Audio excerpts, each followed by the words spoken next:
একাকিত্ব, নিঃসঙ্গতা আর একরাশ অজানা ভাবনা ছায়ায় এসে ঢেকেছে আমার শ্বশুরবাড়ির চারপাশ।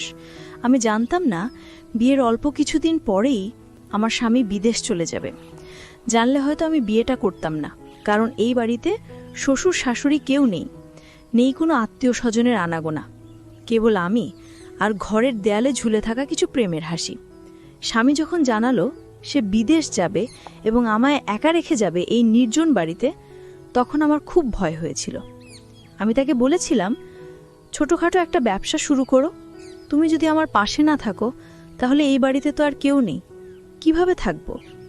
কিন্তু সে একগুঁয়ে ছিল, বলল এই দেশে কষ্ট করে বড় কিছু করা যায় না, আমি বিদেশে গেলে অনেক ইনকাম করতে পারবো, আমাদের ভবিষ্যৎ অনেক সুন্দর হবে। আমি চুপ করে গিয়েছিলাম, তবে তার চোখে ছিল কিছুটা আক্ষেপ আর কিছুটা স্বপ্ন।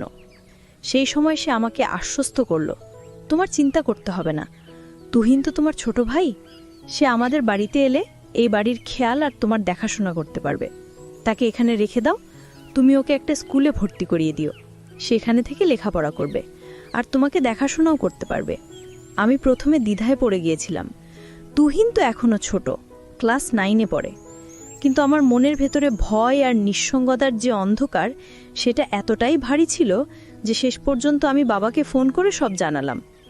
বললাম, বাবা, তুহিনকে কিছুদিনের জন্য আমার শ্বশুরবাড়িতে পাঠিয়ে দাও, আমার স্বামী বিদেশ যাচ্ছে, ও বিদেশ চলে গেলে বাজার সদাই আর বাড়ির খেয়াল কি রাখবে? তুহিন থাকলে একটু সাহস পাবো। বাবা এক মুহূর্ত থেমে বলল, তুই তো জানিস তুহিন ছোট, তাও যদি তুই মনে করিস ওর থেকে তুই সাহস পাবি, তাহলে ওকে পাঠিয়ে দিচ্ছি। তারপরেই ঠিক হয়ে গেল। আমার স্বামী যাবার 3 দিন আগে তুহিন আমাদের বাড়িতে চলে এলো। হালকা ব্যাগ, বই খাতা আর চোখে কিছুটা কৌতূহল, কিছুটা দায়িত্ববোধ নিয়ে সে ঢুকলো বাড়িতে। আমাকে দেখে বলল, আপু, আমি আছি, তুমি কোনো চিন্তা করো না। দুলাভাই যাক, তুমি চিন্তা করো না, বাজার করার থেকে শুরু করে ঘরের সব কিছু আমি সামলাবো, তুমি শুধু আমাকে বলো কি দরকার। আমি তার এই আত্মবিশ্বাস দেখে অবাক হয়ে গিয়েছিলাম আর একটু হাঁপ ছেড়ে বেঁচেছিলাম। তারপর 3 দিনের মধ্যেই আমার স্বামী বিদেশ চলে গেল। ভোরবেলা বাস স্ট্যান্ডে ওকে বিদায় দিয়ে এসে আমি আর তুহিন পাশাপাশি হাঁটছিলাম। জানতাম জীবনের নতুন এক অধ্যায় শুরু হচ্ছে। প্রথম 2-3 দিন সবকিছু বেশ স্বাভাবিক লাগছিল। তুহিন নিয়ম করে স্কুলে যায়, এসে আমার জন্য কিছু বাজার করে আনে, ঘরের কাজেও সাহায্য করে। ওর মধ্যে একটা পরিণত ভাব আমি খেয়াল করছিলাম। যদিও সে ছোট, তবু কথাবার্তা একটা নির্ভরতা ছিল। কিন্তু তারপর ধীরে ধীরে কিছু ছোটখাট অদ্ভুত জিনিস খেয়াল করতে লাগলাম, যেগুলো শুরুতে গুরুত্ব দেইনি। যেমন ঘরের দরজাগুলো একটু খোলা থেকে যায়, আমার ব্যবহৃত জিনিস এক জায়গার বদলে অন্য জায়গায় রাখা, কিংবা তুহিন মাঝে মাঝে অদ্ভুতভাবে তাকিয়ে থাকে আমার দিকে। আমি ভাবতাম, ও তো ছোট ভাই, হয়তো কল্পনায় কিছু ভাবছে বা হয়তো কেবল চিন্তিত হয়ে আছে। কিন্তু আমার মনে অজানা অস্বস্তি বাসা বাঁধছিল, হয়তো নতুন নতুন বাড়িতে আসার জন্য। কিন্তু একদিন এমন কিছু ঘটল যেটা আমাকে বাধ্য করলো ভাবতে, তুহিনের এই বাড়িতে আসা কি শুধু আমার দেখাশোনার জন্য, নাকি এর আড়ালে লুকিয়ে আছে কোনো অদৃশ্য রহস্য? স্বামী যখন বিদেশ পাড়ি জমালো, তখন মনের ভিতরটা এক অদ্ভুত শূন্যতায় ডুবে গেল, যেমন কেউ হঠাৎ পায়ের নিচ থেকে মাটি সরিয়ে নেয়। বাড়ির প্রতিটি ইটি, দেয়ালে, জানালায়, এমনকি রান্নাঘরের টিনের ছাদের শব্দেও নিঃসঙ্গতার ছায়া বসেছিল। কিন্তু তুহিন ছিল বলে সাহস পেয়েছিলাম, কারণ ও বলেছিল, আপু, তুমি একা নাও, এই বাড়িতে আমি আছি, যতদিন দুলাভাই না আসে আমি এই বাড়িতেই থাকব। আমি ওর কথায় ভরসা পেয়েছিলাম। স্কুলে ভর্তি করিয়ে দিয়েছিলাম ক্লাস 9-এ। ওর নতুন যাত্রা শুরু হয়েছিল, দিনে স্কুল, বিকেলে বাজার আর রাকে বই নিয়ে বসে পড়া। সব কিছু বেশ নিয়ম মাফিক চলছিল। কিন্তু কদিন না যেতে একটা অদ্ভুত পরিবর্তন চোখে পড়ল। তুহিনের কথাবার্তা কেমন যেন গম্ভীর হয়ে গেল। ওর চোখে মুখে ছিল এক ধরনের অস্বস্তি, চিন্তার ছাপ। একদিন হঠাৎ সে বলল, আপু, আমি তো আসলে শুধু দুলাভাই যাওয়ার সময় তোমাকে সাহস দিতে এসেছিলাম, যাতে তোমার কোনো চিন্তা না হয়। এখন তো উনি চলে গেছেন, আমি বাড়ি চলে যাই। আমি থমকে গিয়ে বললাম, তুই তো নিজেই বলেছিলি যতদিন দুলাভাই আসবে না ততদিন তুই থাকবি, এই বাড়ির খেয়াল রাখবি, এখন হঠাৎ করে চলে যেতে চাস কেন? তুহিন একটু চুপ করে রইল, তারপর বলল, আপু, সত্যি বলতে এই বাড়িটা আমার ভালো লাগছে না, কেমন যেন অস্বাভাবিক লাগে, একা একা মনে হয়। মাঝে মাঝে মনে হয় কেউ যেন তাকিয়ে আছে, বা ঘরের বাতাস ভারী হয়ে যায়। আমি ওর দিকে অবাক হয়ে তাকিয়েছিলাম। তুই কি ভয় পাচ্ছিস? তুহিন বলে, ভয় না, কিন্তু একটা অস্বস্তি হয়, যেন সব কিছু খুব নিঃশব্দ আর অচেনা হয়ে গেছে। তাছাড়া দুলাভাই তো নেই, তুমি একা আছো। আমি তাকে বললাম, দেখ তুহিন, আমি তোকে বলেছি তুই থাক, আর তুই থাকলে আমার ভালো হয়। তুই যদি এই বাড়িতে না থাকিস তাহলে এই বাড়ির দেখাশোনা কে রাখবে? তুহিন খানিকক্ষণ চুপ থেকে বলল, আপু, আমি থাকব, তবে আমার একটা কথা রাখতে হবে।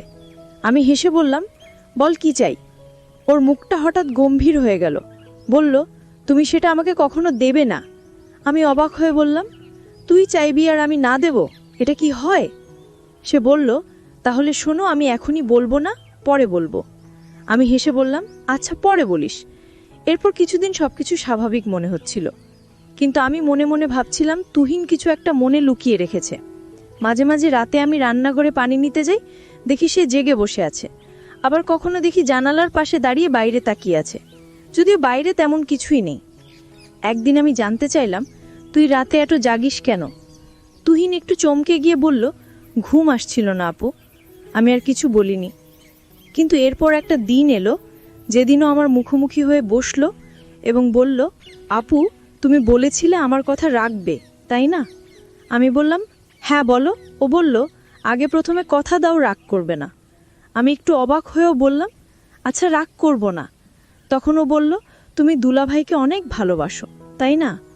প্রশ্নটা শুনে আমি একটু থমকে গেলাম, তারপর বললাম, হ্যাঁ, স্বামীকে তো ভালোবাসতেই হয়। তুহিন মাথা নিচু করে বলল, আমি জানি তুমি আমাকে সবসময় একজন আপনজনের মতোই দেখো, কিন্তু আমি এই বাড়িতে থাকতে থাকতে অনেক বিষয় নিয়ে দ্বিধায় পড়ে গেছি, যেগুলো হয়তো ঠিক না, কিন্তু আমি চাইলেও ধারণা থেকে নিজেকে সরাতে পারছি না। আমি গম্ভীরভাবে বললাম, তুই এখনই নিজেকে সামলে নে। তুই তো আমার ছোট ভাইয়ের মতো, আমাদের সম্পর্ক পবিত্র। তুই তো আমাকে ভুলভাবে ভাবতে পারিস না। তুহিন মাথা নিচু করে চোখ মুছল, বলল, আমি চেষ্টা করছি নিজেকে সামলাতে। মাঝে মাঝে দুলাভাইয়ের ঘরটা দেখে খুব শূন্য লাগে। আমি ওর পাশে বসে বললাম, দেখ তুহিন, আমাদের সম্পর্ক যেন সবসময় বিশ্বাস আর সম্মানের থাকে, এটাই সবচেয়ে জরুরি। সেদিন রাতটা সে নিজের ঘরে একা কাটালো। পরদিন আমি দেখলাম সে খুব নীরব হয়ে গেছে। স্কুলে গেল চুপচাপ, আমার সাথেও কম কথা বলে। বুঝতে পারছিলাম ওর মধ্যে একটা মানসিক দ্বন্দ্ব চলছে, কিন্তু আমি বুঝতে পারছিলাম না তার মানসিকতা কি। তবে একদিন হঠাৎ সে আমার সামনে একটা পুরনো চিঠি নিয়ে এলো। বলল, আপু, এই চিঠিটা আমি তোমার আলমারির নিচে পেয়েছি। আমি অবাক হয়ে চিঠিটা খুললাম। সেটা আমার শ্বশুরের লেখা, যেখানে লেখা ছিল, এই ঘরে একটি পুরনো অভিশাপ আছে, যা প্রতি পুরুষ প্রজন্ম ফিরে আসে। এই ঘরের কেউ দীর্ঘদিন একা থাকতে পারে না। কিছু অদ্ভুত ঘটনা ঘটতে থাকে, যা মানুষকে মানসিকভাবে দুর্বল করে ফেলে। আমি চিঠিটা পড়ে কেঁপে উঠলাম। তুহিন বলল, আপু, আমি হয়তো তাই আজকাল অস্বাভাবিকভাবে ভাবছি। এসব হয়তো আমার নিজের ইচ্ছা নয়, বরং এই পরিবেশের প্রভাব। তখন আমি ওকে বললাম, তুই দোয়া পড়বি, মন শক্ত রাখবি, আমি তোকে কখনো একা ছেড়ে দিতে পারি না। সেই মুহূর্তে ভাবলাম, তুহিনের কথার পেছনে হয়তো শুধু মানসিক দ্বন্দ্ব নয়, এই বাড়ির এক গভীর রহস্য জড়িত। সেদিন সন্ধ্যাবেলা স্কুল থেকে ফিরে তুহিন সরাসরি নিজের ঘরে চলে গেল। প্রতিদিন যেমন হাসি খুশি ছিল, স্কুলের গল্প শোনাতো, সেদিন তার কিছুই ছিল না। দরজা খোলা রেখেই সে বিছানায় শুয়ে পড়েছিল। আমি তখন রান্নাঘরে নাস্তা বানাচ্ছিলাম। হঠাৎ মনে হলো, আজ যেন অদ্ভুত একটা নীরবতা পুরো বাড়ি জুড়ে, কেমন যেন থমথমে। আমি ওর ঘরের দরজায় দাঁড়িয়ে বললাম, তুহিন, কিরে আজকে এত চুপচাপ কেন? শরীর খারাপ গাটছে? তুহিন চোখ বন্ধ করে হালকা স্বরে বলল, হ্যাঁ আপু, শরীরটা খুব খারাপ লাগছে, বিশেষ করে মাথাটা ভয়ানক ব্যথা করছে। আমি বললাম, চিন্তা করিস না, আমি তো আছি, একটু মাথায় মালিশ করে দেই, ওষুধ দেই, সব ঠিক হয়ে যাবে। ও কিছু বলেনি, চোখ বন্ধ রেখেই কেমন যেন স্থির হয়ে রইল। আমি আলমারি থেকে মাথা ব্যথার ওষুধ বের করে এনে এক গ্লাস পানি দিলাম। তুহিন না বলে সেটা খেয়ে নিল। আমি বুঝতে পারলাম ওর সঙ্গে কোনো মানসিক চাপও লুকিয়ে আছে, ওর মনের ভেতর কিছু চলছে। তুহিন বলল, আপু, জানো, মাঝে মাঝে মনে হয় আমার মাথার ভেতর খুব ভারী হয়ে যায়, শুধু ব্যথা না, যেন কেউ ভিতর থেকে ডাকছে, অচেনা এক কণ্ঠস্বর। আমি অবাক হলাম, মানে তুই কাকে বলতে চাচ্ছিস? তুহিন চোখ খুলল না, বলল, বুঝাতে পারি না। আমি ঠিক জানিও না কে, তবে রাতে ঘুম ভেঙে দেখি দরজা খোলা থাকে, জানালা থেকে বাতাস ঢোকে, আর মনে হয় কেউ ঘরের বাইরে দাঁড়িয়ে আছে। আমি ভয় পেয়ে বললাম, তুই সব কি বলছিস? তুই কারোর পায়ের শব্দ, ছায়া বা এমন কিছু কি সবচেয়ে কাছের মানুষটাকেই কষ্ট দিই। আমি চুপ করে ওর কথা শুনলাম। যাই হোক, তুই তো জানিস আমি তোকে কত ভালোবাসি। আমি জানি আপু, তুই আমার মায়ের মতো, তুই আমার ভাইয়ের মতো।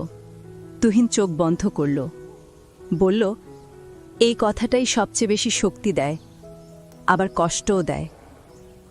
আমি তখন বুঝে গিয়েছিলাম তুহিনের মনের ভেতরে এক ধরনের দোটানা চলছে। সময় হলে সে নিজেই বলবে, কিন্তু আপাতত ওকে সাহস আর আশ্বাস দিয়ে পাশে থাকতে হবে। নিজে তুহিনের কষ্টের গভীরতা বুঝতে পেরে আমি ওর পাশে বসে আর কিছু বললাম না। আমার বিশ্বাস ও একদিন নিশ্চয়ই আমাকে সব বলবে, যখন নিজের সাহস জোগাতে পারবে।